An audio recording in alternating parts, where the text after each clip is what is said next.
Hey, welcome back to the SteamRail workshop, and as you can see, the 1925 model 24-inch Butler metal shaper is now in its final place, which is good. And I've done a bit of work on cleaning it up and getting it going. So the next thing to start to work on is to make a tool post that can be used for cutting slots or cutting keyways in round holes. So you can see I've got the lantern tool holder out. There's the lantern tool holder there, and I'll need to order in some 2.5-inch round steel to cut the slotting tool with. So in a minute, I'll be putting this back in its in the clapper box. But the thing that struck me as a bit unusual, at least unusual to me, is the hole which is bored in the bottom of the clapper box. It doesn't have a screw thread, and I just can't work out why it's there. So maybe one of our viewers will come up with the right information. So that's it for now, just for the moment.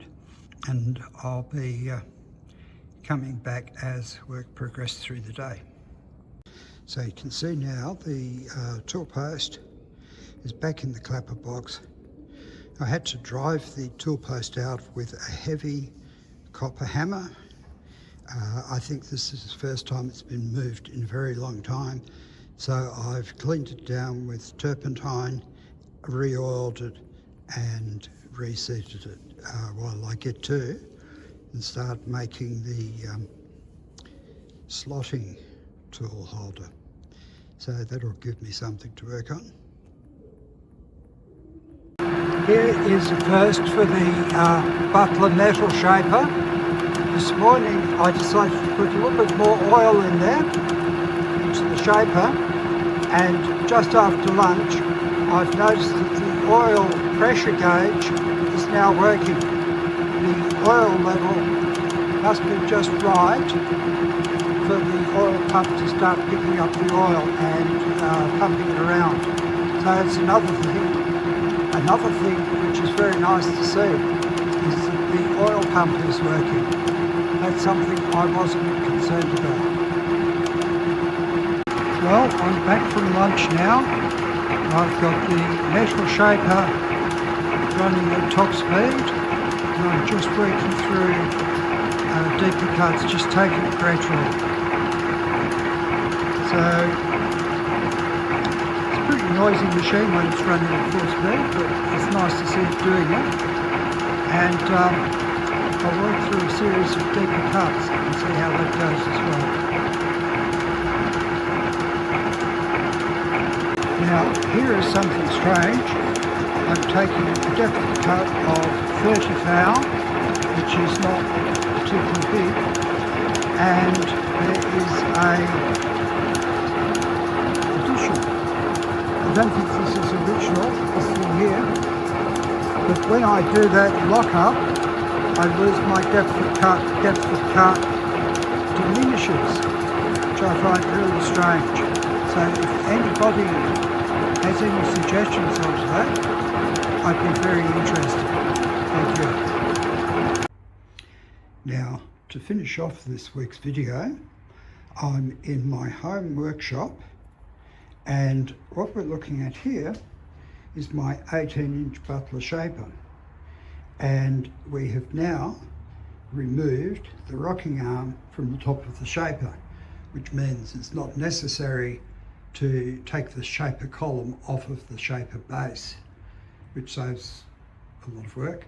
And I'm very grateful to my friend, another Paul, who came around, who often works as a builder, and he was able to say, you know, lift it here, move it there, and he got it out, which was just fabulous.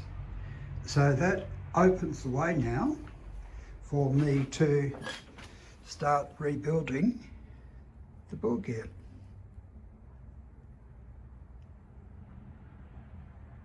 Now, we're looking at the clutch actuator, and in particular this part of it, which this arm rides on, had some wear on it, and it was causing the clutch actuator to disengage. So I've given that a light skim on my lathe, and I've taken the minimum amount of metal off to remove just about all of the wear. So that in itself is a little step forward. So here is the cause of all trouble, length of stroke adjust. This here is the bevel gear, which sits on the end of the shaft, and when we took the machine apart, we found out that the little tapered pin that holds the beveled gear onto the end of the length of stroke adjust had broken in 3 places, or broken into 2 places into 3 parts. I bought a box of Imperial tapered pins, so I've got one which will replace. Yeah, there we are. So there is the new tapered pin which will shortly be installed. But before that, when we took the whole thing apart, or when we took the back of the ball gear apart, we found another and very unexpected problem. So here is the unexpected problem. This piece, I believe it's made out of cast iron, and as you can see, it is the basically the bearing for the length of stroke adjust that runs on the back of the ball gear. Unfortunately, this piece has cracked and broken in half.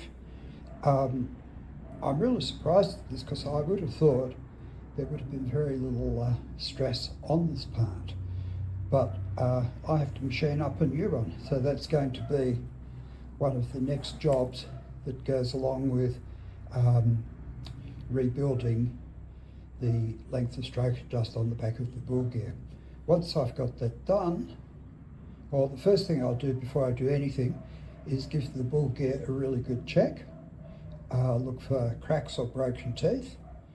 One of the other things I'll do is to clean all of the dark muck out of the bottom of the sump inside the Butler 18-inch shaper, and then when it's all been rebuilt, somehow figure out how to get the rocking arm back in.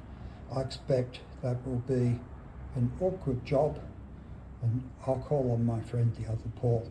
So I'm sure he will be able to help me with that. So that's where I'm at right now, but the restoration or repair of my home Butler 18-inch super shaper is taking a step forward. When I first bought the shaper from another fellow in Ballarat, he didn't call it a super shaper, neither did I, but the fellow who provided the truck and the telehauler's got a load cell in it, and he was able to tell me it was 1,500 kilos. And when I queried the shaping machine, I believe it's a 1940s Butler 18-inch shaper, the weight of 1,500 kilos, and the Google AI explained to me that it was in fact a Butler super shaper, that it was built on a very heavy duty basis. So I'm pleased to know that it's a super shaper. I've ordered a manual, or as close as I can get to a manual, from lathes.co.uk, and this weekend I think I might be figuring out how to make a new one of these. So yes, that's it for now for me, and we'll be back next week. So thanks to everybody who is watching these videos, and yeah, that's really good. Thank you.